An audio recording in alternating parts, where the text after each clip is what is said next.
Vamos lá. Depois eu falo disso. As monarquias católicas começaram com as virtudes das pessoas que defenderam os camponeses contra as invasões bárbaras depois da queda de Roma. Isso o professor Olavo de Carvalho fala muito bem. Isso aí é verdade. Grande parte das famílias reais nascem através de quê? Dentro da responsabilidade não somente do governo, como também da defesa do território. As perseguições que você falou contra a Joana d'Arc, por exemplo, foi um falso tribunal que Queimada, não era católico. foi queimada viva! Foi queimada. Histérico, retardado. Esse meu filho, cala sua boca, fica quietinho. Vai tomar uma maracujina, vai tomar, sei lá, vai tomar Rivotril. Se acalma, filho. Viva pela igreja católica! De uma extensão do meu tempo. Com certeza, ganhou mais 30 segundos. Não, isso não é nenhum debate, cara. Isso é sério. Se eu estivesse debatendo com a Adriane, olha, Adriane, se você começar a gritar, eu vou embora, cara. Eu não debato com gente histérica. Contenha-se e fica quieto. Veja, ele citou o nome da Joana d'Arc. A Joana d'Arc foi executada sob circunstâncias bastante peculiares. Primeiro, ela era uma fiel do rei da França. Né? Ela era uma servidora do rei da França. Era leal ao rei da França. E olha como é interessante como as famílias dinásticas têm a capacidade da liderança. Né? Havia, por exemplo, partidos facciosos na França que eram ligados às famílias. Então vejam que a relação entre as famílias era uma relação de lealdades mútuas. O que o Adriano não entende é que essa concepção moderna de Estado impessoal não existia na Idade Média. O que existia era o poder das famílias. Essas famílias tinham funções, essas funções eram exercidas por elas com inúmeros deveres, com inúmeras obrigações, etc. E isso era aceito pela sociedade também constituída de famílias. Famílias de classe baixa, famílias de classe média, e todas elas eram relações de famílias entre si, solidarizando entre si, dentre os quais a família do rei. E observe uma coisa interessante. Joana d'Arc era leal ao rei da França e defendia o reino da França contra os borgonheses e contra os ingleses. Ela foi presa pelos borgonheses e foi entregue aos ingleses. E como Joana d'Arc tinha sinais de santidade, e ela tinha certos carismas também, inclusive ela foi nobilitada, Joana d'Arc morreu nobre. Veja como é interessante que uma mulher que tinha qualidades excelsas de liderança, de carisma, se torna realmente uma nobre, uma aristocrata. Esta mulher foi processada por um tribunal farsa, por um tribunal fraudulento, por conta de um bispo chamado Cuchon, o bispo Cuchon, e também alguns teólogos da Universidade de Louvain que passaram vergonha perto de Joana d'Arc. Pois bem, ocorreu que, 20 anos depois da morte de Joana d'Arc, se abriu um processo de reabilitação e se reconheceu um erro judicial, um erro criminoso do bispo Cuchon e também dos ingleses que estavam por trás de um tribunal já viciado, que já estavam predestinados a queimá-la viva. Então dizer, foi a Igreja Católica, calma lá. Não foi a Igreja Católica. A Igreja Católica absolveu Joana d'Arc.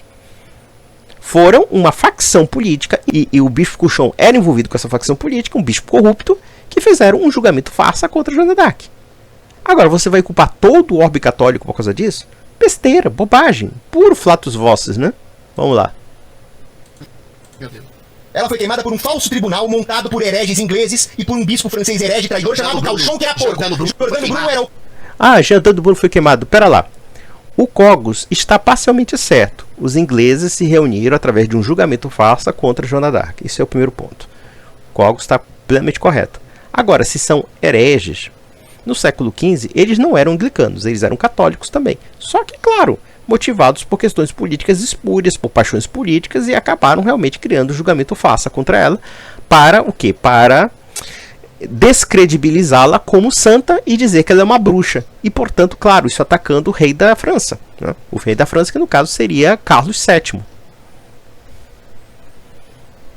Então, Carlos VII estaria ligado a uma figura que seria uma bruxa. Então, isso era a intenção de queimar viva Joana d'Arc. E claro, Joana d'Arc causava um profundo ressentimento aos ingleses. Vamos lá. Ocultista e bruxo. Ele era filósofo, ocultista e bruxo. Ele era ocultista? E bruxo. Galileu errado e falou que a Terra não era Galileu Galilei xingou o Papa. Dane-se! Calma! O Papa não pode ser xingado, você xinga todo dia. O Papa... Dane-se! O Adriles não vai morrer, vai virar purpurina. Sabe? Histérico total. É interessante, porque com o Bolsonaro ele é um cãozinho amestrado, só falta lamber o pé do Bolsonaro, né? O cachorrinho. Vamos lá. Primeiramente, Giordano Bruno era um ocultista. Isso é um fato documentado. O que há são obras históricas mostrando Giordano Bruno como um bruxo. Literalmente. Essa história de Giordano Bruno cientista, isso é uma criação do século XIX para cá. Ele não foi cientista de coisa nenhuma. E com relação ao Papa, ofender o Papa, claro, você está ofendendo uma autoridade eclesiástica, e naquela época a autoridade eclesiástica tinha que ser respeitada porque ela era uma autoridade moral. Mas segundo a lógica do Adrilles, que é uma lógica tipicamente revolucionária, é o seguinte: toda autoridade tem que ser votada. Se bestar, até o pai e a mãe podem ser votados. Não existe autoridade moral, né? Não existe autoridade de sangue, de família, de nada. E a gente tem que entender que a própria monarquia nasce de um conceito de família, de relações entre famílias. E as relações entre famílias, por definição, elas são relações carismáticas. Elas são relações baseadas numa autoridade moral.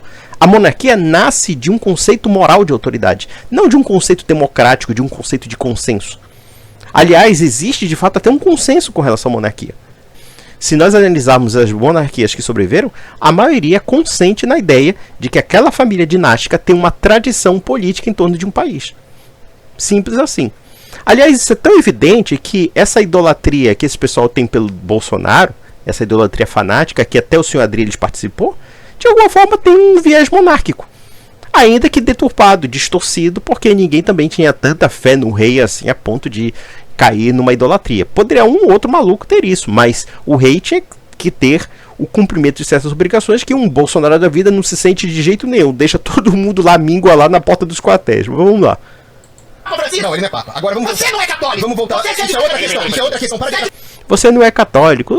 Tá, mas o que você falou também não é católico, Adrilles. Você só falou merda, porra. Para de atrapalhar a minha direção. Eu quero mais 30 segundos. Tira a multa, Adrilles. Por favor. Vamos lá, vai lá. Por favor. Outra coisa, quando você fala, não, o rei simplesmente invade terra e manda em quem tá lá, não é assim que funciona a monarquia católica, te falta estudo. O teólogo Francisco Soares, que foi um teólogo que explicou a filosofia política cristã, falou muito bem, o consentimento dos governados é uma condição sine qua non para a legitimidade do governante. Mas eu não quero consentir, legitimidade do governante. Eu não quero rei. Vou repetir, Vilela. Eu não quero rei. Tá, você quer o Bolsonaro, você quer lá, você puxa a calça do Bolsonaro e mete a boca. É isso que você quer. Eu não quero rei. Como não quer rei? Sim, o que importa a tua opinião, ô Adrilles? Vai lá pra Inglaterra e dizer, eu não quero rei da Inglaterra. E o inglês assim, for what? For what? For what? Né? Com aquele sotaque britânico. For what? Ele vai dizer assim, fuck yourself. Vai te mandar se fuder. Mas vamos lá. Quando nós observamos a questão da monarquia, nós percebemos que a chefia monárquica tinha inúmeros estamentos intermediários que reconheciam a sua autoridade. Então um rei medieval, por exemplo, não era um sujeitinho que chegava lá e todo mundo aceitava porque era divino, não. É porque esse idiota idealiza o rei sempre como um absolutista tirânico. E na verdade na monarquia medieval isso não existia. Adrilles, isso não existia o que você está falando. Você não conhece o assunto. E vou dizer por quê. Cala a boca, cara. Parece histérico, pô. Vai, toma maracujina, toma, sabe? Vai, faz o seguinte, dá meia hora de cu pra você repousar e com o relógio quebrado, tá? Vamos lá. A monarquia medieval se baseava na ideia de certos consentimentos. O que significa? No caso, o rei ele precisava do consentimento dos senhores feudais, das aristocracias, das cidades, dentre outras coisas, para governar. Tanto é verdade que quando nós observamos em alguns países a cerimônia de coroação, o rei precisava da bênção da igreja. Ele precisava da bênção das cortes. O que eram as cortes? As cortes eram representativas de vários estamentos da sociedade. No caso, havia cortes da aristocracia e cortes até mesmo das pessoas chamadas comuns, das pessoas da plebe. Né? Havia as cortes, no caso, das câmaras comuns, propriamente ditas, né? Que havia pessoas notáveis dentro dessas representações não nobiliárquicas que também davam o seu consentimento. Né? Davam o seu consentimento em que o rei era obrigado a jurar perante esses estamentos sociais, entre as cidades e dentre todas as ordens sociais intermediárias que existiam entre si, porque a gente tem que entender que é uma sociedade orgânica e, portanto, cada estamento é um cadinho de poder autônomo em relação ao outro, mas ao mesmo tempo interligado por uma relação de subsidiariedade. Então ele tinha que prestar um juramento de respeito às liberdades, às leis e os costumes dessa sociedade. O rei medieval raramente legislava. Ele era muito mais um árbitro do que um legislador. Aliás, boa parte da legislação medieval nem mesmo era criada por cortes eram simplesmente legislações costumeiras. Podemos até pegar o caso de Portugal, em que o rei nem mesmo era coroado, mas sim aclamado. O que é a cerimônia da aclamação? Não havia coroação, tá? Mas havia aclamação. E dentro dessa aclamação, ele tinha que ser reconhecido pelos seus pares, pelos organismos intermediários, pelos organismos inferiores e pela igreja. Sem isso, o rei não governava. Então vejam que a visão de um único homem, sim, a presidência da república é o quê? É um único homem. Não deixa de ser um governo monárquico, porque é governo de um só. Então esse cara é um insano, um retardado. Vamos lá, vamos pensar. Vou repetir. O consentimento dos governados é uma condição sine qua non para a legitimidade de um governante católico, disse Francisco Soares. Se você não consente, o governante não é legítimo, tá bom? Eu não legitimo, mas nenhuma das pessoas serem governadas consentiram. Eu sou anarcocapitalista. Eventualmente o cara pode até ter um ato. Agora, quando você fala estabelecer uma dinastia de todos os seus filhos, o filho de um herói pode ser um imbecil, o neto de um imbecil pode ser mais imbecil. O princípio da monarquia é o princípio mais estúpido que tem. Se fossem heróis, eles teriam fundado, sim, uma república em que o povo fazia valer os seus representantes. Como foi o princípio da monarquia é o princípio de reconhecimento das virtudes. O princípio da monarquia é o princípio do reconhecimento de virtudes. Eric von Kuhnet-Ledding fala muito bem. Não é discussão se um governante vai ser bom ou ruim, se o filho do rei presta ou não presta. A ideia é que existe um parâmetro de excelência que está significado na ideia da monarquia. Ai, meu Deus do céu. Vamos lá. Primeiramente, o governo monárquico tem sistema representativo, Adrilles, seu idiota. O que eram as cortes? O que eram as comunidades? O que eram as associações? Eram comunidades, muitas vezes, representativas de certos estamentos sociais. Essa ideia de que o povo vota e tudo, isso é uma criação moderna. Isso é uma criação completamente moderna e falsa. Porque, muitas vezes, esse voto popular não tem vínculo algum com qualquer papel social ou papel de governo. Não tem. Uma coisa é um sujeito da corporação de ofício, sei lá, dos construtores de navio, tá? Você tem a corporação do ofício dos construtores de navio. Aquela corporação de ofício tinha uma representatividade daquelas pessoas que sabiam como construir navios, ou então armadores de navios, tá? Estou dando um exemplo clássico aqui. Então essas pessoas votavam e discutiam assuntos que de fato eles entendiam. Agora, você pega, não querendo depreciar essas pessoas, mas você pega um sujeito comum do povo, que não entende nada de política, que não entende porcaria nenhuma, que é manipulado pela informação falsa, por uma fake news da vida, que pode ser induzido pela imprensa, pode ser induzido pelos meios de comunicação a votar em A, B e C conforme um sistema. Então vamos parar com esse papo de que a democracia representativa, ela é representativa. Ela não é representativa. Não é. Ela não é representativa. Ela é uma democracia de massas. Uma democracia em que, vamos pegar o seguinte, sei lá, aquela senhorita que trabalha como empregada doméstica, aquele senhor que trabalha como balconista, aquele senhor que trabalha como, sei lá, como motorista de Uber e tudo mais. Todo esse pessoal vota em pessoas cuja vinculação política é totalmente distante entre si. Essas pessoas não sabem nem por que votam. Elas votam por tendências das mais absurdas possíveis. Há pessoas que votam num candidato porque ele é bonito. Outras porque acham que ele é simpático. Agora, no sistema monárquico, e nesse ponto o Cogos foi feliz, no sistema monárquico, há sim um caráter de excelência dentro dos papéis sociais definidos, tanto do rei como da casta da nobreza e entre outras coisas. E mesmo que houvesse um rei idiota, esse rei idiota deveria cumprir esses fatores sob pena de ser substituído, como de fato aconteceu em várias situações da história da nobreza. Ou seja, um rei inepto foi substituído pelo seu filho, foi substituído pelo seu irmão, justamente porque ele era inepto. Então o fato de ser um rei imbecil não significa que uma família não tenha toda uma carga política de tradição que possa atribuir uma formação àquelas pessoas que estão envolvidas dentro da comunidade chamada família monárquica. É interessante que esse pessoal não pensa uma coisa tão óbvia mesmo na República. Você acha que a República não tem famílias tradicionais na política? Vocês acham mesmo? Os Bolsonaros não são uma família política? Aqui no Pará mesmo, o Barbalho, o Jader Barbalho, o Helder Barbalho, eles são uma família toda ligada à política. E nesse ponto não é muito diferente de um regime monárquico. Com a diferença apenas de que você tem um simulacro de voto, um simulacro de representação política, em que pessoas que votam, sei lá, por um prato de comida, pelo Bolsa Família, pelo Auxílio Brasil, vocês acham que isso aí é votar em nome do bem comum? Então, entre um monarca esclarecido, um monarca bem educado, como de fato eram as monarquias europeias, os monarcas eram educados para cumprir certas funções e serem o espelho da sociedade, e entre aventureiros que podem ganhar voto através de inúmeros fatores espúrios, então é evidente que esses níveis de excelência que eram exigidos dos governantes são muito mais aceitáveis, o que não nega o caráter representativo da monarquia. Por quê? Porque a monarquia tinha organismos representativos. Então uma coisa não tem nada a ver com a outra. Esse sujeito, como sempre, falando merda. E nesse ponto o Cogos foi até feliz, apesar de que falta ao Cogos talvez uma substância com relação a certas coisas, porque ele cai muito numa concepção ideológica. Não é questão do sangue. É a questão, não é questão do sangue. É a questão da dignidade do monarca. E daí o filho dele pode ser um imbecil. O filho dele, aí vai explicar Hans Hopper, como ele tem a ideia da sucessão dinástica, ele vai ter a tendência à preservação da ordem. Isso é a coisa mais Porque ele não é. Porque na monarquia. Então, finaliza. Porque é coisa mais imbecil. É tão imbecil que a Europa praticamente viveu 1000 anos de monarquia.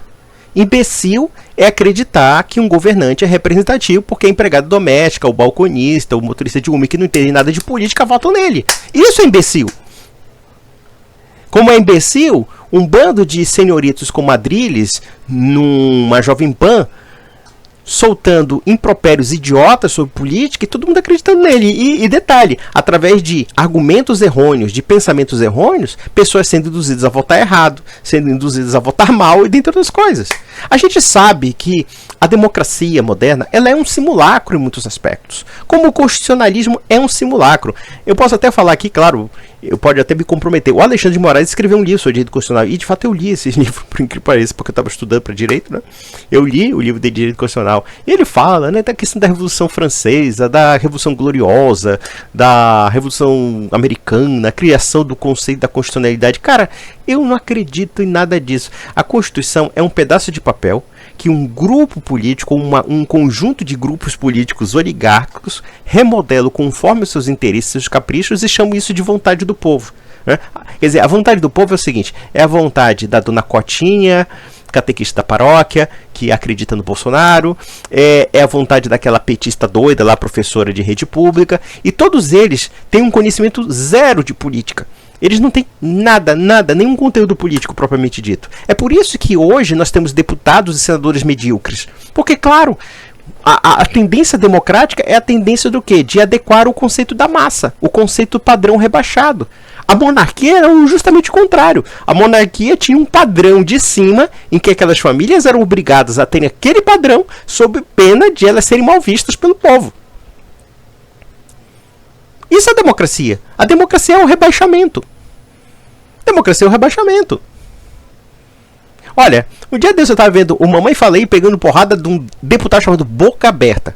Cara, vamos ser sinceros, vocês levam a sério uma instituição legislativa que tem um deputado chamado Boca Aberta? Ou o deputado Major não sei o que, Major Durão, ou então mesmo assim, sei lá, a Carla Zambelli, ou mesmo a Carla Zambelli, ou até mesmo aqui o Vlad, cara, o Vlad aqui, que é um cantorzinho de quinta, que foi deputado federal lá, e quando votou no impeachment da Dilma lá, soltou um rojãozinho de papel e tudo lá. Meu Deus do céu, compara isso com Tocqueville, compara isso com a aristocracia francesa. Olha, eu aconselho você a estudar a Revolução de 1848, que a Revolução de 1848 foi um divisor das águas da França, né? Que houve a Revolução Socialista, a tentativa de revolução, e a Contra-Revolução baixando o cacete. Cara, se vocês pegarem, por exemplo, como as classes dirigentes da França faziam política, eram através dos salões da aristocracia. Isso depois da Revolução Francesa, tá? E grande parte das pessoas que são protagonistas, tá? São protagonistas de 1848, principalmente da reação antissocialista e até mesmo do radicalismo liberal. Eu poderia pegar Tocqueville, Charles de Rémusat, até mesmo pessoas que eram liberais como Alphonse de Lamartine e muitos outros, né? O Thiers, o François Guizot, todos eles eram escritores e historiadores, todos eles sabiam escrever de uma forma primorosa. Eles eram historiadores, escritores, são pessoas de cultura notável. Isso aí é uma reminiscência da aristocracia, até mesmo em membros da burguesia. como no caso François Guizot e Thiers. Claro, o Rémusat, né, que era amigo de Tocqueville, Charles de Rémusat, Conde de Rémusat, o próprio Alexis de Tocqueville e muitos outros, né, quando eles escreviam por uma questão política. Ainda que eles criassem grandes obras, como Tocqueville escreveu a Democracia da América, escreveu o Antigo Regime de Evolução, mas aquilo ali era um círculo social de destaque em que ele apresentava suas ideias e apresentava também seu nível cultural. Então, isso era a realidade política da França. Agora, compara isso com o Emmanuel Macron, meu Deus do céu. Um bocó do Emmanuel Macron. O Jacques Chirac, isso é ralé perto do século XIX. O século XIX, tá? O estado que a França já estava decaindo. Que dirá então o Brasil? Compare, sei lá, um deputado da época da República, proclamada em 1848, da França, tá? Da França com o Vlad, o cantorzinho pereba daqui de Belém. Ou então um demagogo vulgar como Adrilles, que, segundo contas mais línguas, é formador de opinião. Na monarquia, o governante não é um zelador como é numa democracia. Numa monarquia, ele vai passar isso para os filhos. Então a tendência dele é de preservar, não é de consumir como no caso do zelador. Isso é economia política pura em Hans Hoppe. Não é o que aconteceu na democracia americana, que o Burke tanto elogia, que acabou se degenerando, como eu disse, no pior imperialismo. Manda Hans Hoppe enfiar o supositório da caminha Opa! do Charles no buraco da alma dele. Existe uma falsa... Sabe que é uma revolta tão infantil, cara. Sinceramente, o Adrilles é um retardado, cara. Sinceramente, o Adrilles é uma pessoa que não bate bem da bola, gritando, esperneando. Aliás, isso aí é o expediente comum dele, não tem argumento. O buraco da alma dele, tá? A questão que se coloca é muito simples. Uma monarquia é um despotismo, esclarecido ou não, mas em princípio é obscurantista. Vamos lá, por quê? Vamos lá. Opa. Um cara que pode ter até tido um ato heróico de defender o campesinato, defender uma população local, defender um lugar que surge desse lugar, uma cidade, um país, um povoado, coisa do tipo, ele não tem o direito, quando você fala que eventualmente aqueles filhos vão seguir a sua honestidade, vão seguir a sua dignidade, vão seguir as suas virtudes, isso é sorte, isso é acaso, isso eventualmente é um monarca que eventualmente acha que a sua família vai ser ungida por Deus, e é sempre um princípio religioso que norteia as monarquias. O catolicismo durante 1000 anos era a soberania principal, o que já é um absurdo, o Papa se colocar como representante de Deus na Terra. Olha só que delírio, meu Deus do céu. Vamos lá, vamos começar. É tanta intoxicação mental. E eu vou falar aqui pra vocês, tá? Vou falar pra vocês, meus inscritos. Vocês são uns sacanas, cara. Eu tô com muito ódio de vocês, sabe? Vocês me obrigam a ver o Adrilles falando sobre política. Olha, se vocês não me derem um pix generoso, eu vou ficar puto com vocês. É sacanagem, brincadeira. Dando se vocês quiserem. Mas puta que pariu. Que engove. Vamos lá. Primeiramente, esse cara não se dá conta que a própria instituição hereditária da monarquia é aceita pela população. Ela é aceita por razões óbvias, porque a população confia na família do governante. E não somente confia na família do governante, como também tem toda uma estrutura educacional e funcional para que essa instituição funcione, para que essa instituição vigore. Isso nós temos que entender. Então, a aristocracia é uma institucionalidade que envolve pessoas. Não é uma institucionalidade impessoal como o Estado republicano. Embora no Estado republicano você também tem famílias tradicionais. Vamos pegar, por exemplo, o caso dos Estados Unidos. Vocês acham que os Estados Unidos não tem famílias tradicionais? A família Kennedy não era uma família tradicional na política? Muitas famílias são tradicionais na política americana. Tá? Muitas famílias que criaram também, seus filhos foram políticos, seus netos foram políticos e assim sucessivamente. Então você vê que mesmo na República você tem famílias hereditárias. No Brasil é cheio de famílias hereditárias. Eu poderia citar aqui algumas famílias que estão na política há mais ou menos 100 anos no Brasil. Pegue-se, por exemplo, um sujeito que é admirado por muitos e também odiado por muitos. O Ciro Gomes. O Ciro Gomes é um sujeito que tem uma tradição de família de mais de 100 anos. Outro sujeito que está envolvido com a política desde a época do Império. O senhor Flávio Dino. O Flávio Dino é descendente de pessoas que eram do Império Brasileiro. Pessoas que eram da oligarquia tradicional dentro do Império. Fazendeiros, muito poderosos, diga-se de passagem, entre o Maranhão e o Pará.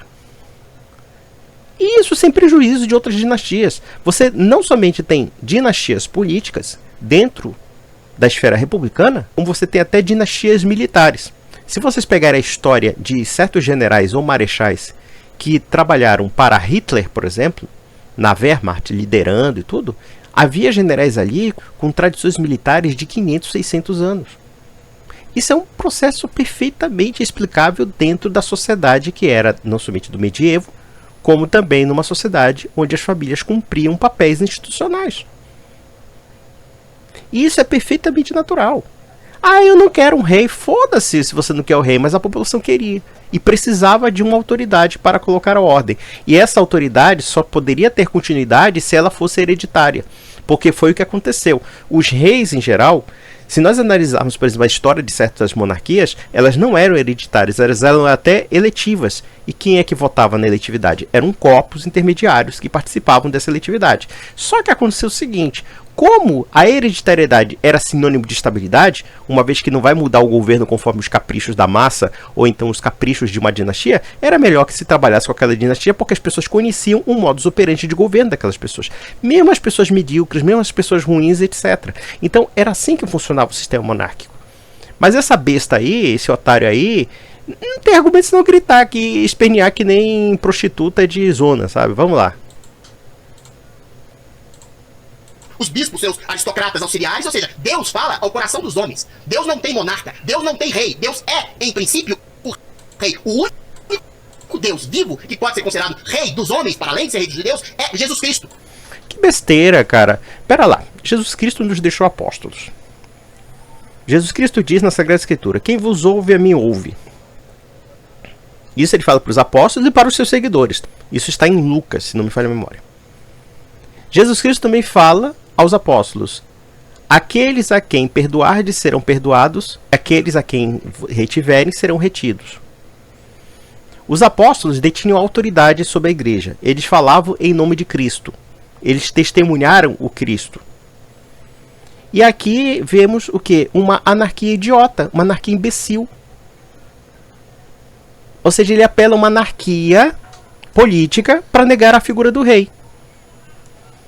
Então é uma baita de uma besteira. Dá vontade de se ver cá. Primeiro, a igreja tem autoridade e sempre teve. Ah, não tem. Sempre essa coisa. Não tem aquela coisa. Ele não tem argumento. Ele disse: não, para lá. Jesus Cristo deixou apóstolos. E os apóstolos também tinham bispos. E esses bispos sim tinham autoridade. Jesus Cristo deixou a autoridade para falar em nome dele. Os apóstolos e os bispos. E aí daqueles que dizem que não existe sucessão apostólica. Se você está dizendo que não existe sucessão apostólica, você está negando a história da igreja. E se você está negando a história da igreja, evidentemente você é burro, você é ignorante, você não tem leitura da patrística, para dizer o mínimo. E aqui, ele sempre apela esse argumento anárquico. Um argumento anárquico revolucionário mesmo. Ah, só existe um rei chamado Deus. Como não existe? Sim. E os reis de Israel, o que eles representam? Não representam nada? Vamos lá.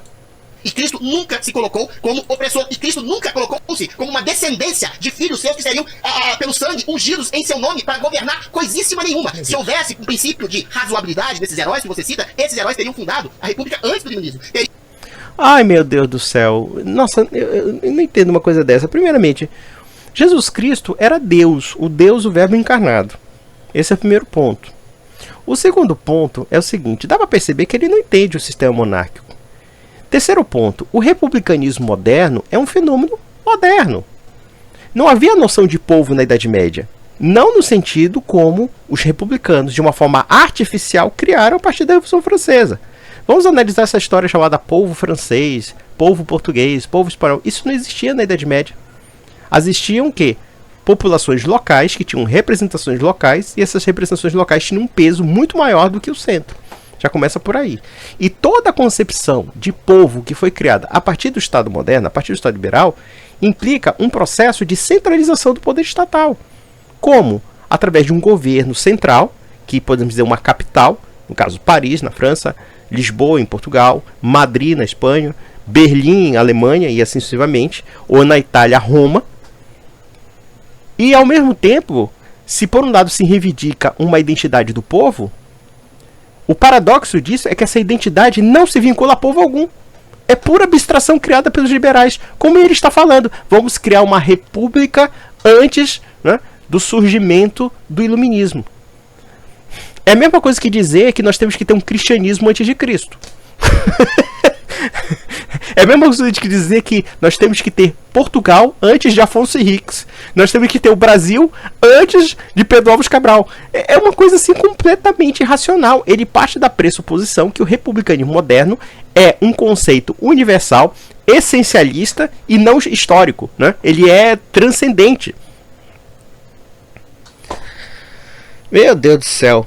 Vamos explicar, inclusive, melhor essa questão de como o conceito de povo não se adequa nem mesmo à própria Revolução Francesa. Quando os revolucionários franceses apelavam à la nation française, a maioria das comunidades da França não falava nem o francês, que é considerado o francês oficial da França. Já começa por aí. E veja, essa mudança da língua na França só realmente vingou a partir do final do século XIX, começo do século XX, com o processo da industrialização da França.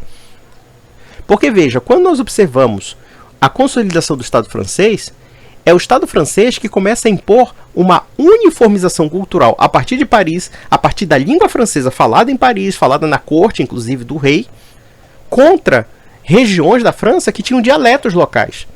Se você ir na Baixa Bretanha, tinha um dialeto. Se você for para a região, sei lá, do sul da França, de Provence, eles tinham um dialeto, e assim sucessivamente. Então, na França pré-revolucionária, as pessoas tinham línguas locais, e dentre essas línguas locais tinha a língua francesa da corte. A língua francesa da corte, tá? Que se tornou a língua oficial da França. Na Espanha, nem se fala. Você chega na Galícia e você vê pessoas falando galego. Se você chega em Aragão, você vê pessoas falando catalão ou valenciano. Você chega em Castilha, as pessoas falando castelhano, e assim sucessivamente. Na Alemanha, a mesma coisa. Na Alemanha, antes da consolidação da chamada nação alemã, havia dialetos alemães. Dialetos alemães diferenciados entre si. Na Áustria, que foi uma monarquia propriamente dita, né, uma monarquia tradicional até o século XX, você tinha vários povos, várias culturas e vários dialetos e vários idiomas, inclusive. E justamente por ser aplicado esse raciocínio republicano, nacionalista, né, existe o povo, nação e tudo, foi isso que levou, por exemplo, às matanças étnicas no leste europeu, quando o Império Austro-Húngaro foi dilacerado em 1919. A Áustria foi destruída, aquelas nacionalidades locais começaram a reivindicar um princípio da autodeterminação, e cada etnia começou a se matar entre si. Por quê? Porque a monarquia representava o quê? Um conceito de unidade, um conceito de referência e um conceito de quê? De estabilidade. Coisa que esse débil mental não consegue entender. Simples assim. Vamos lá. Teriam fundado a potencialidade de um cidadão, de um povoado, de uma monarquia, de um país, de uma região qualquer, fazer representar as suas vontades através de uma democracia, de um governo do povo, um governo representativo, de monarcas, de legisladores, de príncipes não, de governantes que poderiam falar através do povo. A monarquia, primeiro, é um princípio opressor em si mesmo, é um princípio dinástico, o filho de um idiota, de um grande homem pode ser um idiota, e é um princípio satânico. Meu Deus do céu, vamos lá. Adriles, eu tenho que te dizer uma coisa, você é muito burro, você não conhece a história. Primeiro, quem te disse que não havia representação no sistema monárquico? Aliás, as representatividades do sistema monárquico eram muito mais fortes do que qualquer democracia moderna, muito mais fortes. Cada localidade tinha sua lei, cada localidade tinha sua comuna. Vamos pegar, por exemplo, as cidades da França, as cidades do Reino da França, tá? No Reino da França medieval, tá?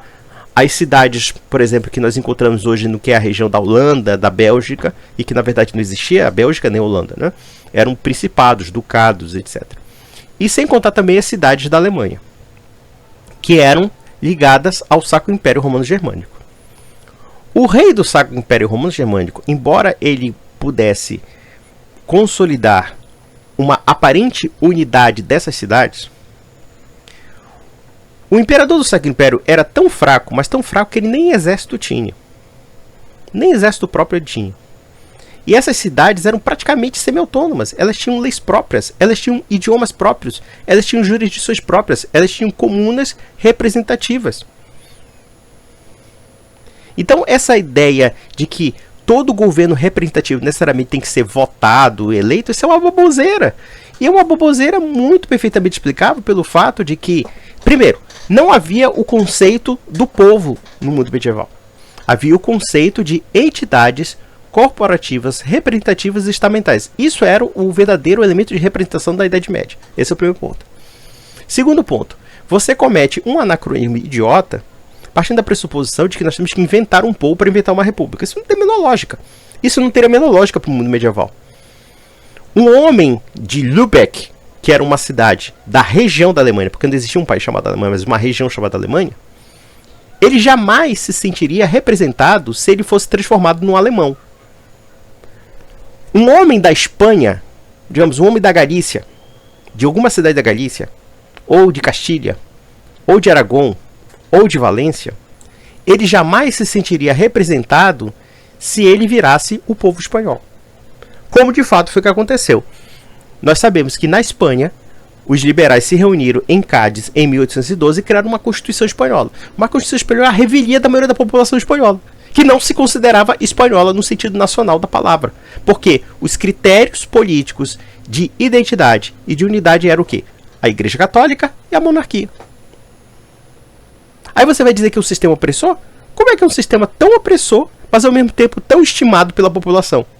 Porque a população não era obrigada, per se, a crer na monarquia. Não seria melhor que eles acreditassem na república?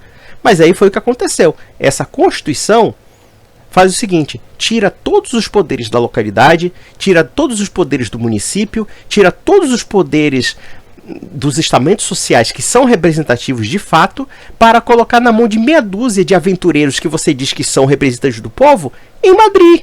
É assim que funciona o liberalismo que você defende, seu idiota, seu mentecapto gritalhão. É assim que funciona. É por isso que eu não posso ser liberal. É por isso que eu não posso acreditar nessa baboseira chamada soberania popular, porque a soberania é tudo menos popular. Ou vocês acham mesmo que a fulana que votou, sei lá, no governador do estado do Pará, no governador disso, no prefeito disso, vocês acham que essas pessoas têm consciência política ou representatividade política autêntica? Vocês acham que elas têm tempo para isso? Se não tinham tempo nem na Idade Média, que tirar agora. Se vocês analisarem, por exemplo, a briga do cisma do Ocidente, que passou 30 anos discutindo quem seria o Papa, se era Avignon, se era Roma, se era na Espanha, enfim, tá? Isso se passou 30 anos e a maioria dos camponeses fazia a mesma coisa que os trabalhadores de hoje fazem. Sabe o quê? Trabalhar, comer, dormir, cuidar dos filhos, pagar as contas, tomar cervejinha do final do mês, né? Viver, procriar e morrer. É isso que faz o povo, sempre. Evidentemente que o povo precisa de confortos, precisa de segurança. E isso, em determinado momento, a monarquia dava isso. Deu isso no Império Austro-Húngaro, deu isso no Império Alemão, deu isso em vários impérios. E a destruição das monarquias foi um dos maiores desastres da ordem europeia. Por quê? Porque havia uma instituição tradicional, uma instituição que as pessoas confiavam, que realmente motivava o carisma da unidade e que preservava, inclusive, liberdades, autonomias e etc. O seu republicanismo, senhor Adrilles, destruiu tudo isso, transformou em estados centralizados, estados uniformizados, até mesmo no âmbito cultural, como no caso podemos citar o próprio Império Austro-Húngaro. O Império Austro-Húngaro, o que aconteceu? O romeno, reivindicando o princípio da autodeterminação dos povos, tinha uma minoria húngara lá que ele começou a oprimir. Por quê? Porque se o Estado é da Romênia, então a língua oficial é o romeno e, portanto, para defender os direitos do povo romeno, bota no cu do direito dos povos húngaros. O polonês que vivia na Ucrânia também começou a brigar com o ucraniano, porque polonês e ucraniano não se bicam. Mas só que eles viviam mesclados, porque eles viviam sob uma égide imperial que tolerava essas minorias. Mesmo você falando baboseira sobre o Império Austro-Húngaro. Mesmo você falando baboseira sobre monarquia. Porque a monarquia é um governo de um despótico. Onde é que, o que caracteriza o despotismo? O despotismo não caracteriza um governo hereditário. O que caracteriza o despotismo é justamente um poder que não respeita nenhum limite à sua esfera de ação. Isso é o despotismo.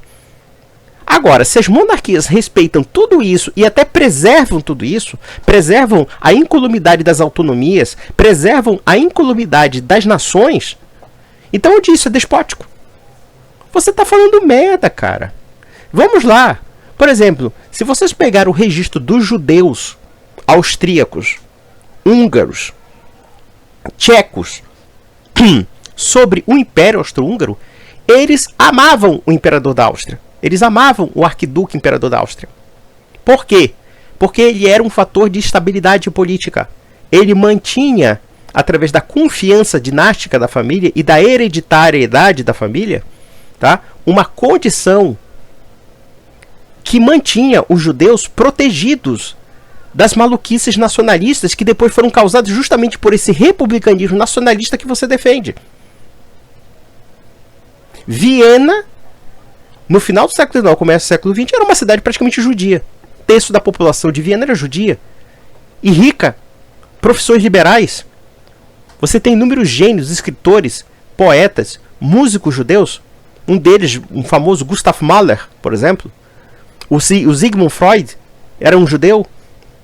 Josef Roth, que escreveu um clássico da literatura austríaca chamado A Marcha Radetzky, que fala de uma geração de um sujeito, né, de uma família da Eslovênia que serviu o Império Austro-Húngaro. E assim sucessivamente. Então você vê que os judeus austríacos tinham uma nostalgia do Império Austro-Húngaro, porque era um sistema de estabilidade que dava certo. Agora você, com sua ideologiazinha revolucionária, de pressupor que a única condição política existente é a condição republicana, é que gerou todo esse caos e toda essa mortandade. Porque você ignora que há tradições políticas que não obedecem aos seus caprichos. Ah, eu quero que enfie no cu o rei, e daí foda-se. Mas os britânicos não vão mudar de ideia por causa de um idiota como você. Como também o Império Austro-Húngaro foi destruído por gente como você da França, da Inglaterra, que pensava a mesma coisa. Não, nós temos que implantar a república. Nós temos que implantar a autonomia nacional, que não tinha representatividade alguma. Os húngaros, que eram nacionalistas, não tinham menor importância. Os poloneses, os romenos, os nacionalistas, em geral, eram minoritários no Império Austro-Húngaro. Mas quem deu voz a eles foi quem? Foi o Sr. Woodrow Wilson. Foram todos esses palhaços do Tratado de Versalhes depois da Primeira Guerra Mundial que criaram uma verdadeira balcanização do leste europeu e também uma briga étnica sanguinária que acabou redundando no Hitler. Então, meu filho, sabe o que é o negócio? Você é realmente um revolucionário bolsonarista. Essa é a mentalidade do bolsonarismo retratada num sujeito como esse. Num pernóstico como esse. Vamos lá. Que tira o princípio de reinado de Cristo, que tira o princípio de reinado do Deus vivo e confere a homens. E a maioria e grande parte dos reis foram déspotas.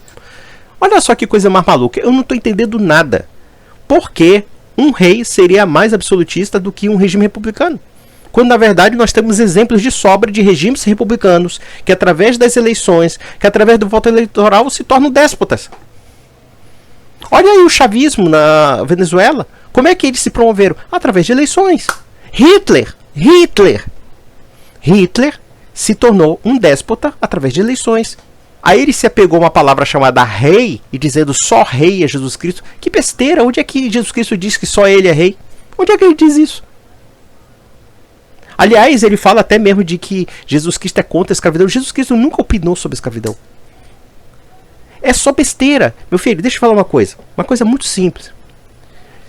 Não somente Deus é rei, como Deus, sendo o rei do universo e sendo um monarca, nós temos que entender o seguinte: Deus é um monarca. Justamente as monarquias eram inspiradas do quê? Na figura de Deus. Na pessoa de Deus. E observem que em Romanos 13, quando Paulo fala das autoridades, ele não define se elas devem ser republicanas, se elas devem ter um regime representativo no sentido do voto ou coisa parecida. Não. O importante é que ele cumpra o significado da justiça e do direito. E não depende do fato de ele ser uma dinastia hereditária, de ele ser um governo eletivo, de ele ser um governo representativo, de ser uma comuna, etc. Qualquer autoridade é legítima se cumpre os preceitos divinos da justiça, do direito, da ordem, etc. Isso que é o importante. E que a questão da autoridade hereditária da monarquia implica o quê? Uma funcionalidade familiar. E dentro dessa funcionalidade familiar existe um papel determinado de governo que é reconhecido em torno daquelas pessoas e que essas pessoas estão preparadas para o fim de representar a nação. E, portanto, essa representatividade está atrelada não necessariamente somente a um indivíduo, como também uma família e uma tradição familiar que se vincula a um país. Basicamente isso. Quer dizer, uma família é causadora da unidade nacional. deveria dizer para esse Adrilles, esse idiota desse Adrilles, que se a gente aplicasse o republicanismo em 1822, o Brasil não existiria como nação.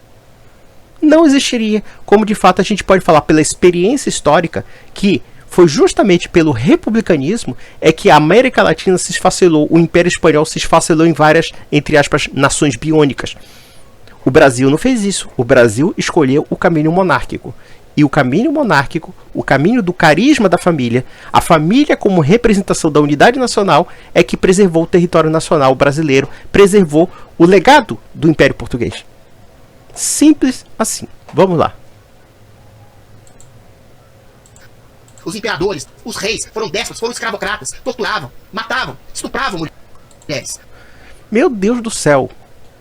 Olha, meus inscritos, vocês são... Olha, eu tô muito puto com vocês. Como é que vocês me obrigam a ouvir um insano desse? Um retardado mental desse? Como é que é? Reis estupravam? Reis matavam? Reis torturavam? De onde é que ele tirou essa lenda aí? Eu pergunto, que rei estuprador você tá falando? Carlos V, imperador do Sacro Império Romano, era um estuprador? Não, nunca estuprou ninguém na vida. Aliás, se a gente falar de tortura, vamos analisar pela questão da exceção e da regra. Repúblicas não torturaram, não mataram, líderes não patrocinaram estupros, assassinatos em massa, etc. Então, o que tem de especial no republicanismo que pode fazer as mesmas coisas que, segundo ele, a monarquia faz, que sejam diferentes a ponto de achar que o republicanismo seja melhor? Não tem a menor lógica o que ele está falando.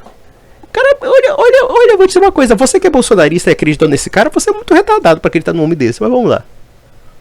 Por mais bondosos que tivessem sido ocasionalmente, a história das monarquias na Europa é uma história de sangue, de guerras medievais, guerras literalmente medievais, como as próprias cruzadas empreendidas pelos católicos que mataram centenas de milhares de pessoas ao outro lado.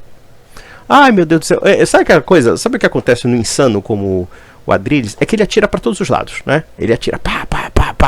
É uma metralhadora giratória de insanidades que fica difícil até refutar. Vamos lá. Guerras medievais. Cara, se você comparar as guerras medievais, tá? As guerras medievais com a Primeira e a Segunda Guerra Mundial, e vamos, não podemos nem ir longe. Vamos, por exemplo, falar do produto da Revolução Francesa, que foi Napoleão Bonaparte. Napoleão Bonaparte, que deu um golpe de Estado numa república instável como a Revolução Francesa, que já tinha matado centenas de milhares de pessoas, dos seus próprios concidadãos, e ele, ainda que tendo se tornado imperador, espalhou a Revolução Francesa. E declarou guerra a toda a Europa para destruir a ordem europeia. Então você está dizendo que repúblicas não causam guerras? Você está dizendo isso? Repúblicas causam guerras, como os Estados Unidos causaram guerras com muitos povos. Como até mesmo a França entrou em guerra contra a Alemanha várias vezes, e aí a França era uma república. Desde quando republicanismo é refratário à guerra? Ainda não entendi essa relação. Você vê que não tem lógica o que ele fala. Não tem lógica. E aí ele toca na questão das cruzadas. Mas por que surgiram as cruzadas? Por que surgiram as cruzadas? Porque as cruzadas foram uma reação militar tardia contra 3 séculos de ataques, de massacres muçulmanos contra os cristãos. Claro que o senhor Vitor Manso Peixoto e a história islâmica não vão concordar com isso, porque ele cria uma história rosa, né? Uma história áurea e rosácea do Islã. Claro que aquilo é uma fantasia. A história do Islã é uma história de violência, e violência tenebrosa. Até em muitos aspectos pior do que os cristãos. Não estou dizendo que os cristãos também sejam santos. A história do cristianismo também é história de violência. Tem violência, lamentavelmente. Mas querer descontextualizar as cruzadas dizendo é culpa dos reis, é culpa da igreja, é culpa disso, sem comentários, né? Sem comentários. Vamos lá. Sim, o ser humano é o único homem, é o único bicho que briga por causa de ideias, de valores abstratos, de valores religiosos. Não tem nada contra a religião em si. Mas Cristo nunca louvaria uma igreja que matou gente em seu nome. Cristo nunca louvaria uma igreja que, para perpetuar a sua fé, empalava pessoas, como os cruzados em diversas regiões. Cristo nunca louvaria uma igreja que torturou. Meu Deus do céu, é muita insanidade. Veja uma coisa. Jesus Cristo, meu filho, deixa eu falar uma coisa. Jesus Cristo não era tão tolerante como você está falando. Quando Jesus Cristo disse que as pessoas vão para o inferno se não acreditarem nele, ele não está sendo tolerante. Ele disse que, inclusive, no dia do juízo, haverá choro e ranger de dentes.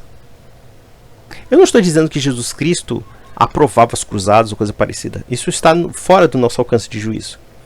Mas queria fazer uma avaliação não histórica, descontextualizada, soltando impropérios e soltando espuma pela boca, ignorando o fato de que as cruzadas, na verdade, foram uma reação militar tardia contra o Islã, e nós temos que entender que o fenômeno das cruzadas, e veja que esse termo cruzadas é um termo moderno, né? É um termo que surge, como é que eu posso dizer assim, surge séculos depois, porque os cruzados não se viam como cruzados, né? Já começa por aí. Foi um apelo do imperador de Constantinopla pedindo ajuda para o Ocidente. Por quê? Por causa dos turcos. Os turcos estavam querendo tomar Constantinopla, estavam tomando vários territórios cristãos. Aí esse Pomboca está dizendo o seguinte, que a gente não tinha que reagir militarmente? Tinha que reagir, evidentemente. Claro que isso não justifica os excessos e as crueldades de certos soldados, de certos cavaleiros cruzados. Não justifica e eu não tenho por que justificar. Mas também eu não posso descontextualizar as cruzadas dentro de uma situação em que a Europa estava ameaçada pelo Islã. E não só a Europa, mas a própria Constantinopla, o Império Bizantino. O norte da África era cristão, em sua boa parte, e a comunidade cristã praticamente desapareceu. A comunidade que formou um Agostinho, formou um Tertuliano, hoje não existe mais, é só minoritária, minoria da minoria, porque o Islã tomou tudo. Aí vem esse insano, esse histérico, assim, sabe, que não toma maracujina falando merda. Vamos lá. Como torturaram e mataram os cátaros. Vou contar só uma história e encerro. Os cátaros, tadinho dos cátaros. Torturaram, mataram os cátaros. É sempre aquela coisa. O Adrilles, ele tem uma leitura de gibi. Leitura, sabe o que? De revista Planeta, sabe? De revista super interessante na sua decadência, sabe? É uma leitura de almanaque isso aqui. Vamos lá. Os cátaros eram Deixa pra daqui a pouco. Deixa eu só falar. Os cátaros eram uma seita que existia em parte da França. Como da Inquisição, o que aconteceu? Um dos representantes do Papa chegou num povoado, numa cidade lá, matou 10 mil pessoas. E aí, eventualmente, matou todas as pessoas daquela cidade. Aí que perguntaram pra ele, mas ali havia católicos também. Sabe o que esse homem falou? Deus vai saber separar na morte quem era católico e quem não era. Isso é uma frase de Satanás. Ai, meu Deus do céu. Deixa eu falar uma coisa, Adrilles. Essa frase nunca existiu historicamente. E eu posso citar uma historiadora chamada Regine Pernod, que é uma historiadora francesa, e ela estudou sobre as cruzadas, estudou sobre os cátaros, estudou inclusive sobre qualquer coisa da Idade Média. E ela disse que, por exemplo, essa frase se atribui a Inocêncio III, ao Papa Inocêncio III, né? Que foi uma cidade chamada Béziers, se não me engano, acho que foi em 1209 esse massacre, tá? Eu não sei se foi o Papa Inocêncio III ou se foi um bispo que falou assim, né, que Deus separará os seus. Essa frase nunca existiu. Essa frase nunca existiu. Isso é lenda. Lenda histórica. Lenda histórica. E eu estou falando aqui de uma historiadora que eu li sobre o assunto. E isso sem prejuízo de outros historiadores. Por exemplo, Emmanuel Ledurri-Leroy escreveu sobre os cátaros. Ele tem um livro chamado Montagnon, que ele fala sobre como pensavam os cátaros. Tá? E os cátaros não eram esses santinhos que você está falando, que é essa seita de santinhos. É sempre aquela questão da descontextualização histórica. Tá? A descontextualização histórica. Os cátaros pregavam coisas horripilantes. Coisas que, se fossem aplicadas nos dias de hoje, eles seriam considerados uma seita criminosa como do Jim Jones. Porque o cátaro era agnóstico, eles eram herdeiros do bogomilismo, que é um padre búlgaro chamado Bogomil, que pregava a ideia da dualidade da alma e do corpo, e eles achavam que a matéria era má, que o mundo era mau, e etc. E em muitos aspectos eles tinham práticas rituais de mortificação que levavam praticamente ao suicídio. Isso era o catarismo. E é por isso que o catarismo causou um impacto psicológico na igreja, na sociedade medieval, porque além desses aspectos, eles negavam juramentos, negavam as lealdades mútuas que eram essenciais no mundo medieval. Né? Porque, na verdade, o mundo medieval era uma sociedade de famílias que se protegiam entre si. De famílias, de corpos intermediários, de associações que se protegiam entre si. É justamente entendido isso, por isso que havia famílias dinásticas. Isso é perfeitamente lógico, as famílias dinásticas. Né? E até hoje eu acho que é perfeitamente lógico, justamente porque elas são garantias de estabilidade. A república não tem estabilidade alguma. Não tem estabilidade alguma. A república é sempre os humores da massa, do povo, das elites, manipulando a consciência do povo. Enfim, vamos lá. Vamos besterol! Isso é uma frase de alguém que se dizia representante de Cristo. Isso é uma frase de alguém que representava a Igreja Católica. É sempre essa histeria. É um babaca, meu Deus do céu. Nossa senhora, meu Deus do céu, dá até tristeza. Uma frase de Satanás. Isso é uma frase de alguém que se dizia representante de Cristo. Isso é uma frase de alguém que representava a Igreja Católica, que foi possuída, se existe, pelo demônio durante os 400 anos da Inquisição diabólica perpetuada pela Igreja. Você não sabe Só um minutinho. nada. Adriles falou então. Meu Deus do céu, vamos lá. Inquisição. A Inquisição foi instituída em 1231, mais ou menos, por um papa, que agora eu não me lembro o nome. E, na verdade, a Inquisição queria dar o devido processo legal dentro dessas arbitrariedades que estavam ocorrendo justamente entre os cátaros em Albi, na França, no caso dos albigenses. Então veja que a preocupação da igreja com a Inquisição era dar o devido processo legal. E observem que o número de pessoas que foram condenadas à morte pela Inquisição em Albi foram muito pequeno, um número muito pequeno, né? Mas é aquela história, o Adrilles, ele é um cara imune à evidência, ele é imune à história, e detalhe, eu concordo plenamente com o Cogos que ele realmente não conhece a história. Ele é uma besta, um otário, um verdadeiro bunda mole. Cara que fala besteira, solta assim metralhadora giratória de insanidades. Vamos lá. 3 minutos e 40. Vai ser 3 horas. Você tem 3 minutos e 40, vamos lá. Zero aí pra Eu nós. tenho que mudar de assunto agora. Depois vamos mudar de Esse eu assunto. já ganhei. Ganhou nada. O Adrilles, ele mostra um total desconhecimento da questão dos cátaros. Os cátaros eram hereges gnósticos que matavam mulheres grávidas porque falava que a matéria era ruim, aquela heresia gnóstica, e que as mulheres grávidas estavam aprisionando o ser humano dentro da sua barriga. Então eles matavam as católicas grávidas, eles tocavam o terror nas cidades, matando os camponeses, e aí foi convocada a cruzada contra os albigenses, que não tinha nada de matar indiscriminadamente os católicos. Houve uma batalha entre os católicos e os cátaras, a Batalha de Muret, que terminou com essa questão, e graças a Deus os católicos eram cabo desse bando de malditos que eram os cátaras. Mataram uma cidade Assassinos de grávida, mentira. os cruzados mataram, os Isso é uma cátaras foi difamação, pouco. isso é uma difamação. Foi pouco, eles eram assassinos de grávida, eles eram Simplesmente não monstros. acreditavam no catecismo. Eles eram É o seguinte, a retórica do Adrilles é sempre aquela retórica do não, não, não, não, não, sempre gritando, né? Veja, a questão dos cátaros é bastante complexa, por quê? Porque o catarismo mesmo, ele não tinha uma unidade ortodoxa, era um conjunto de heterodoxias gnósticas. Você tinha realmente essa ideia de que as mulheres grávidas poderiam, sei lá, abortar ou coisa parecida, ou que a geração da vida, em geral, era uma coisa ruim, tá? Você tinha, por exemplo, dois aspectos extremamente estranhos, bizarros, que os cátaros preconizavam, que era a indura e o consolamento. O consolamento era uma espécie de batismo da morte. Imagina uma coisa dessa. O indura era uma prática ritual dos cátaros em que eles jejuavam até morrer. Eles jejuavam até morrer. Eles morriam de sede e de fome. Por quê? Porque dentro dessa mortificação, eles preconizavam o fato de que eles tinham que se liberar da matéria, e eles, inclusive, em alguns aspectos, alguns elementos dos cátaros acreditavam num dualismo maniqueísta. Afirmavam que um demiurgo criou o mundo material. Ou seja, o mundo material que nós acreditamos que foi Deus que criou, na verdade foi um demiurgo, foi quase como um demônio. E Jesus Cristo estava liberando a gente do mundo material, porque as nossas almas estavam presas ao corpo. E nós tínhamos que realmente cometer práticas que poderiam levar até o suicídio. Veja que nem todos os cátaros pensavam da mesma maneira. Havia cátaros mais amenos, por assim dizer, mas havia cátaros mais radicais.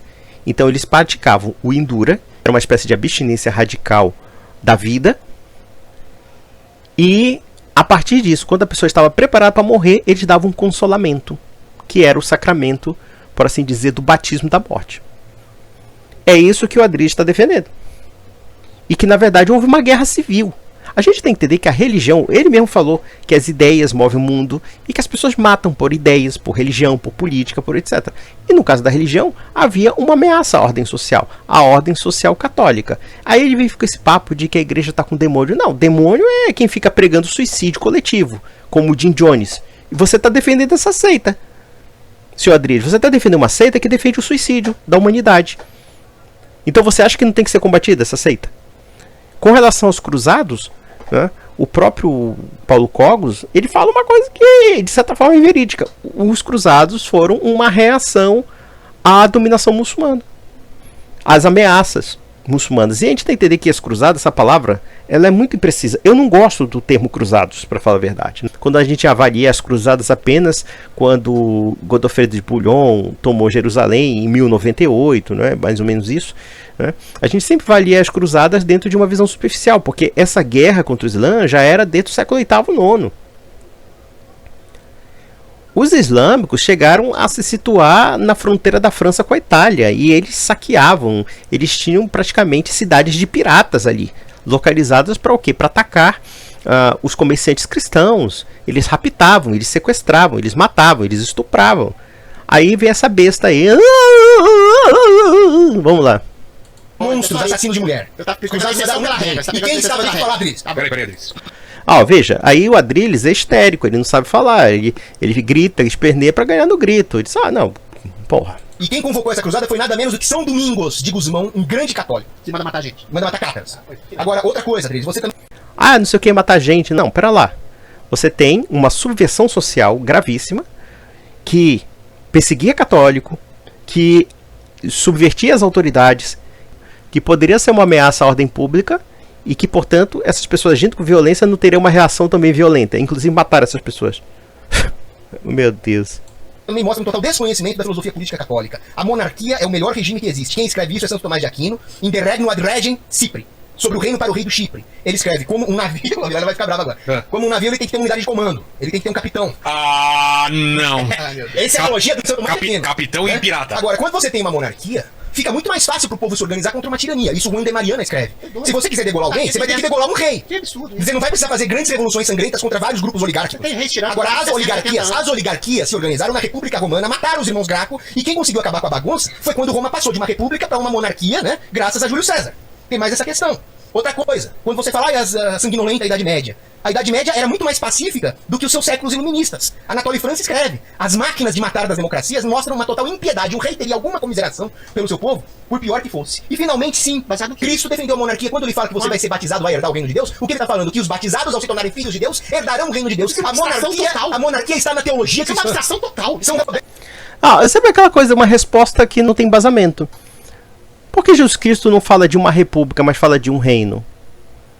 É um reino, se pressupõe um rei. Agora ele vai dizer, não, só existe um rei chamado Jesus Cristo. Não, pera lá. Se existe um modelo divino chamado reino, com certeza nós temos que imitar aquilo que é divino. Aquilo que Deus nos deixa como modelo. E com certeza a monarquia tem muito mais aproximação com a ideia de um governo divino do que a república, que é o quê? Um governo do samba do crioulo doido. Então veja que assim, o Adriles, ele não tem, é um histérico, sabe? Tudo bem, o Cogos também fala muita bobagem.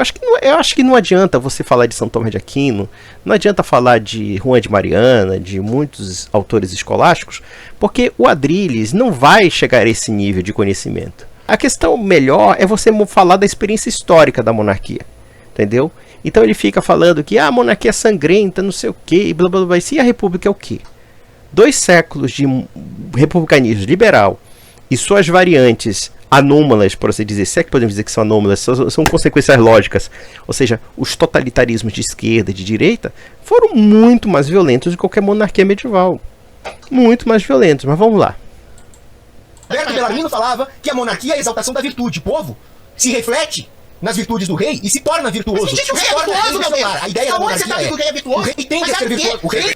Não, claro, o rei não é virtuoso. Virtuoso é o presidente da república, é o Lula. Tá? Virtuoso é o Bolsonaro. Virtuoso é o Joe Biden, é o Trump. Vamos lá. O rei tende a ser virtuoso numa monarquia. Pode não acontecer? Pode. E aí fica patente que ele é um rei que não honra a monarquia. E aí existe um mecanismo de correção, que são os corpos intermediários de governança, os duques, os marqueses. Eles são capazes de tirar esse rei. Sempre falando besteira. Besteira. Meu Deus do céu, esse Adriles é um idiota mesmo. Nesse ponto, quem tá certo é o Cogos. Tem que reconhecer que o Cogos falou algumas coisas certas. Vamos lá, mas o Adriles não entende isso. Ele é uma histérica gritalhona. Vamos lá. Mais 40 segundos, vamos lá. Porque existe... Mais uma vez, Adriles, quando você cita a monarquia britânica, você está citando uma falsa monarquia. Tô falando que é mais conhecida de hoje, é a mais longeva. Não adianta, cara. Na Revolução Gloriosa, eles foram tomados por não católicos, não ingleses, não monarquistas. Não, aqui a linha do Cogos também foi um pouco boba, tá? Eu acho que a monarquia inglesa tem uma tradição, tem um respaldo político, já de milênios ali, tá? Eu acho que o fato de se modificar a ideia, por exemplo, vamos pegar no caso, sei lá, a igreja anglicana e depois a monarquia liberal, etc. Isso é um outro aspecto, isso é um outro aspecto ocidental, tá? Mas, seja o que for, a gente tem que entender que a monarquia preserva a institucionalidade, porque ela mesma é uma instituição. Ela é uma instituição familiar, uma instituição que envolve não somente as pessoas que governam, mas também famílias que governam. Então, elas são instituições modelos. Tá? Elas têm regras. Elas não são caóticas, não são... Quando esse cara fala que a monarquia é despótica onde? Não está falando besteira. Despótica até uma república pode ser. A gente teve uma fase aí de um golpe de Estado em que envolve o Bolsonaro. Ele queria dar um golpe de Estado na república e implantar uma ditadura. E aí? Isso não quer dizer nada. Isso é tudo baboseira, isso é tudo conversa mole. Vamos lá. Isso, você acha que a linha católica apostólica do Papa foi interrompida lá por Pio X, Pio XI, Pio XII? Você acha que a monarquia britânica não serve porque eu não acho nada, cara, isso é fato. Então, Revolução Gloriosa, porque chúnculas políticas, você cria uma monarquia utópica e abstrata que tá só na sua cabeça, por utopia religiosa, você cria um catolicismo que é refutado pelos próprios católicos. Cara, olha, vamos fazer o seguinte, são mais ou menos 2 horas de vídeo. Eu vou parar porque não tem condições, cara. É discutir com um retardado. É discutir com uma figura insana. Como é que o Adrilles é uma pessoa que é levada a sério? Não dá pra entender isso. Meus amigos, eu termino por aqui. Eu acho que eu já fiz a exposição. São 16 minutos e, quer dizer, 17 minutos para refutar 17 minutos, 2 horas de vídeo, né? Mais ou menos 2 horas de vídeo. Então, meus amigos, um grande abraço. E vocês são uns sacanas. Vocês me obrigaram a ver essa merda. Um grande abraço.